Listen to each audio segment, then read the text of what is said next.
The Westfield Grand Mall on a Saturday afternoon is the kind of place that holds 1,000 quiet stories.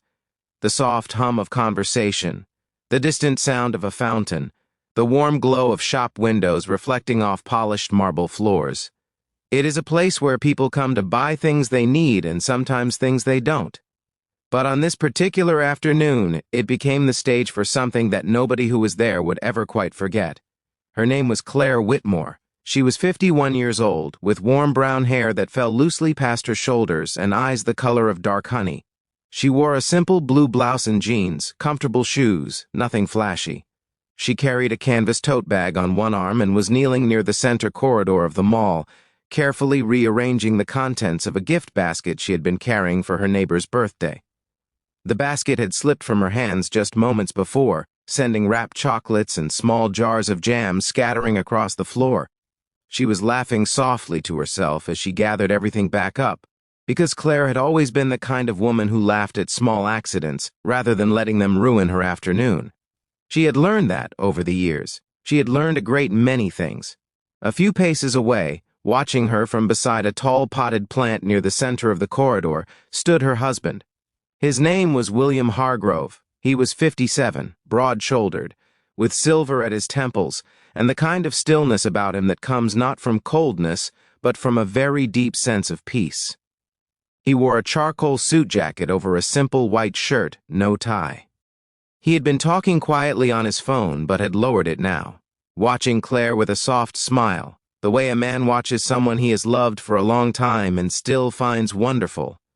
William Hargrove was, by any reasonable measure, extraordinarily wealthy. He had built his fortune in commercial real estate and infrastructure development over 3 decades of patient, careful work. He owned buildings in 4 states. He sat on the boards of 2 foundations. His name appeared in business publications from time to time, though he had never particularly enjoyed that. He was a private man, and Claire suited him perfectly in that way. She had no interest in being recognized or admired. She simply wanted to live her life warmly and well. Neither of them was thinking about money that afternoon. Claire was thinking about whether her neighbor Dorothy preferred the raspberry jam or the apricot. William was thinking about whether they might stop for coffee after this, maybe sit by the fountain for a little while the way they liked to do on weekends. That was when Derek Calloway walked in. He was 49 years old, with dark hair and sharp features, wearing a black leather jacket over a dark shirt and jeans. He moved through the mall with the particular energy of a man who still believed that the world owed him an audience. He had always moved that way, even back when Claire had known him, back when they were together for those 3 difficult years in their early 30s. Back before she had finally, quietly, found the courage to walk away. Derek had not changed much, or perhaps he had changed in all the wrong directions. He had done well enough for himself, at least on the surface. He managed a mid-sized car dealership on the east side of the city. He drove a new vehicle every year. He spoke loudly in restaurants and tipped poorly and never quite understood why people did not find him as charming as he found himself. He saw Claire from perhaps 30 feet away, and something shifted in his expression. It was not warmth. It was not even nostalgia. It was something closer to contempt, which told you everything you needed to know about why their relationship had ended. He walked toward her. Claire heard his footsteps before she saw him, and when she looked up and recognized his face, she felt the old familiar feeling, that quiet tightening in the chest, the one she had spent years learning to breathe through. But she was not afraid. She was simply still. She rose to her feet and held the gift basket against her side and waited, because she had also learned over the years that the wisest thing to do with people like Derek was simply to wait and let them say what they were going to say. "Claire," he said, stopping a few feet from her. His voice had that particular edge it always had, friendly on the surface and sharp underneath. "Still shopping at the same old places, huh?" It was not really a question. It was the kind of remark designed to make a person feel small. "Hello, Derek," she said simply. "It's been a long time." "Yeah." He glanced at the gift basket. "What is that, your big Saturday night plans?" He laughed at his own joke in that way he had always laughed, a short, dismissive sound. Around them, a few people had slowed their pace, not dramatically, not in the way of a crowd gathering for a scene, just the natural slowing that happens when human beings sense tension nearby, the way a room quiets when a voice rises. "I'm picking something up for a friend," Claire said, and there was nothing defensive in her voice, just the plain truth. Derek shook his head.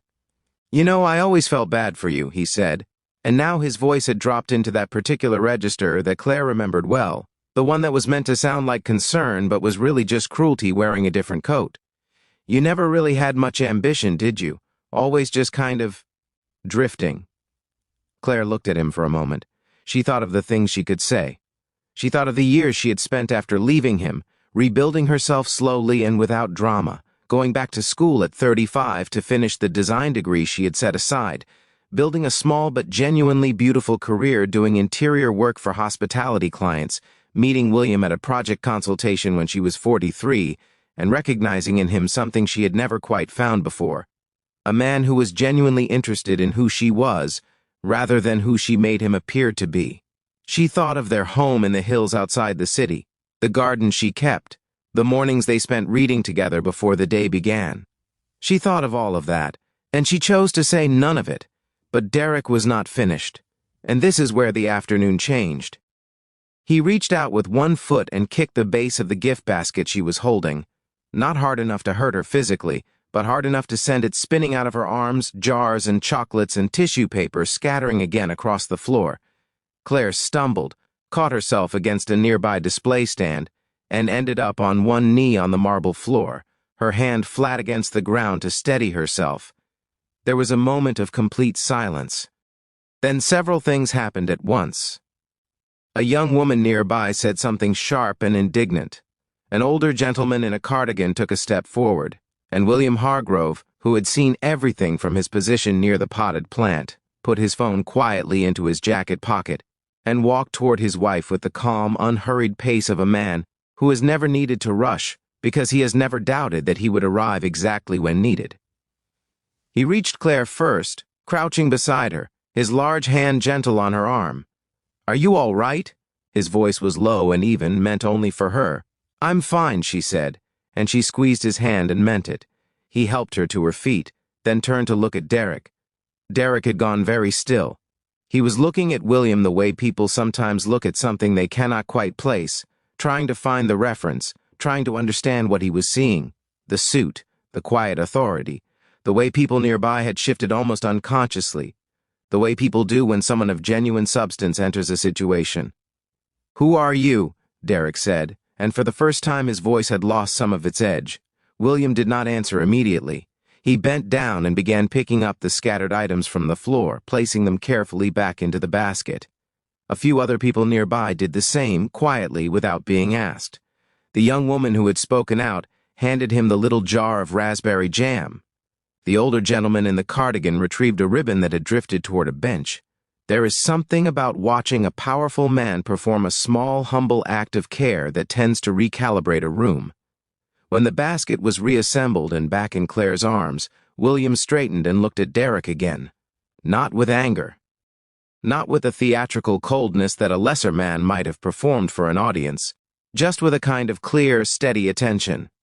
"My name is William Hargrove," he said. "Claire is my wife." Derek blinked. The name took a moment to register, and then it registered fully, because William's name was not entirely unknown in their city, particularly to someone who spent his life in commercial real estate adjacent circles like car dealerships and business parks. The color in Derek's face shifted in a way that was neither flattering nor subtle, but William was already turning back to Claire. "Dorothy is going to love the apricot," he said, touching the side of the basket gently. "She mentioned it last time we visited." And Claire laughed, that same soft laugh she had laughed when the basket first fell, warm and unhurried, as though none of the last 5 minutes had been anything more than a minor interruption in an otherwise lovely afternoon. They walked away together, not quickly, not dramatically, just the easy pace of two people who have somewhere comfortable to be.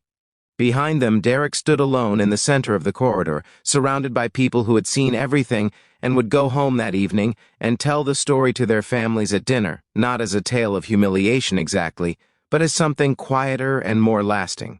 A reminder, maybe, that life has a long memory and a patient sense of proportion, that the people you dismiss and diminish in your youth do not disappear. They simply go on living, often beautifully, often in ways you could not have imagined for them, because you never truly saw them to begin with. And perhaps, if Derek Calloway was the kind of man capable of sitting quietly with himself, he might have found something useful in that afternoon. A question worth asking, about the choices he had made, about the difference between the life you perform and the life you actually live. But that part of the story was his to write. Claire and William found a small cafe near the east entrance of the mall, the kind of place with soft lighting and little round tables and coffee that came in thick ceramic mugs. They sat by the window and watched the afternoon foot traffic drift past. William ordered a slice of lemon cake and slid it toward the center of the table so they could share it, which was something he always did without being asked. "Are you really all right?" he said again, because he was the kind of man who asked twice. "I am," Claire said. "I've been all right for a very long time." She looked out the window at the fountain in the center of the mall courtyard, the way the light played off the water. "He was always like that, even back then. I think I spent a lot of energy trying to convince myself it wasn't that bad." William nodded. He did not say anything harsh about Derek, which was one of the things Claire had always admired about him. He had no investment in condemning other people. He simply loved her and trusted her to have her own past. "You know what I've been thinking about lately," she said. "Tell me, how different things could have been." She smiled, a small and genuine thing. "If I had stayed, if I had kept making myself small to fit into something that was never right." She picked up her coffee mug with both hands. "I would have missed all of this, the cake, the fountain, the Saturday afternoon, the garden at home, the 30 years of work she was proud of, the woman she had grown into, slowly and on her own terms, without anyone's permission." William reached across the table and put his hand over hers, and they sat there for a while in the comfortable silence of people who do not need to fill every moment with words.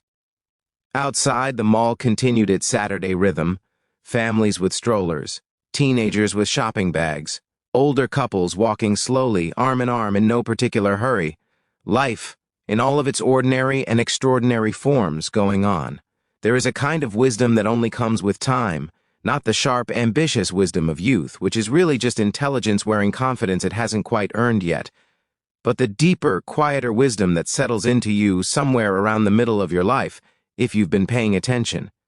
The wisdom that knows the difference between what matters and what only seemed like it did. That understands cruelty as a reflection of the person who offers it, not the person who receives it. That can stand in the middle of a difficult moment and find, beneath the discomfort, the solid ground of who it has become. Claire Whitmore had that wisdom now. She had earned it the way most people earn the best things, through loss and patience and the long, quiet work of choosing, again and again, to be kind, to herself, to others, to the life she had been given and the life she had built.